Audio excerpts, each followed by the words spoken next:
Urbanisme. Di mata banyak orang, urbanisme hanya berbicara mengenai perkotaan. Hal-hal yang berbau perpindahan orang-orang dari desa ke kota. Kehidupan perkotaan, malam-malam yang sibuk dipenuhi lampu-lampu remang dari gedung tinggi di kejauhan.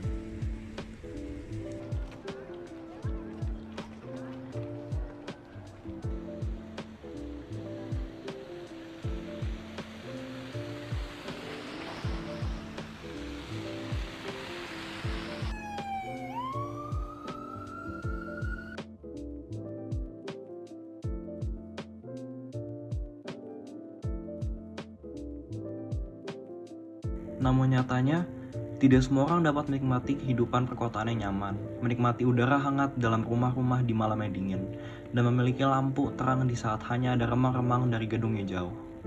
Nyatanya, tidak semua orang bisa dibilang benar-benar hidup dalam perkotaan.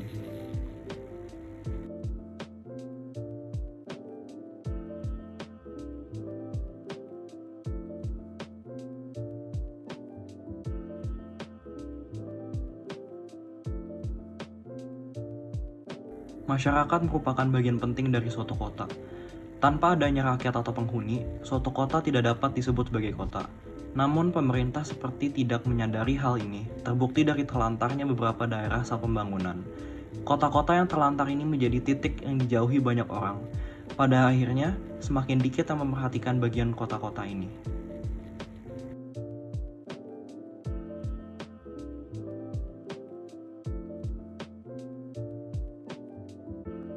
Meskipun begitu, di kasus-kasus tertentu, ada beberapa anggota masyarakat yang memilih untuk tidak diam. Anggota-anggota masyarakat ini berani untuk mengambil tindakan dan memperbaiki kualitas hidup mereka sendiri. Tak hanya itu, sekelompok masyarakat ini juga memiliki inisiatif serta inovasi untuk bekerja. Di kasus seperti ini, masyarakat tidak hanya tinggal diam dan menunggu pemerintah untuk membantu kondisi kota mereka, tetapi mengambil aksi sendiri dan membangun secara mandiri. Hal inilah yang disebut handmade urbanism. Disebut juga urbanisme buatan tangan. Definisi urbanisme ini beragam, dari bentuk urbanisme yang berbicara mengenai pembangunan kota menggunakan metode buatan tangan tradisional, sampai ke pembangunan bagian kota yang terlantar secara mandiri tanpa bantuan dari pemerintah dalam bentuk apapun. Pada intinya, yang menjadi ciri-ciri dari handmade urbanism adalah masyarakat yang dapat membuahkan inovasi dan inisiatif untuk membangun lingkungan hidup mereka sendiri demi meningkatkan kualitas hidup bersama.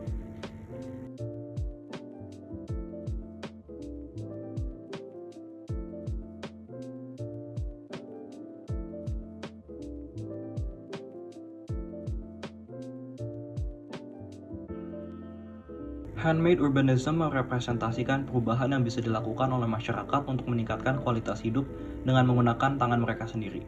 Metode ini menawarkan alternatif bagi masyarakat yang memperbolehkan diri mereka untuk membangun, membentuk, menciptakan, dan mencetuskan sumber daya diri sendiri untuk mengubah lingkungan perkotaan di mana mereka hidup.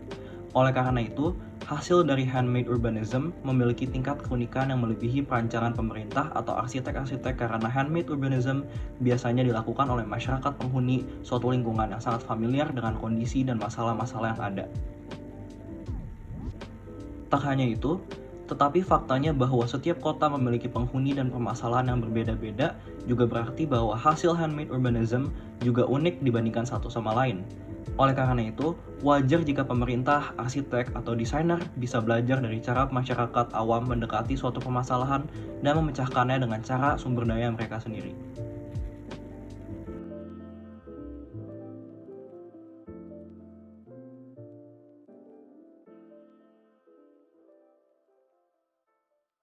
Handmade urbanism dapat dicapai dengan berbagai cara.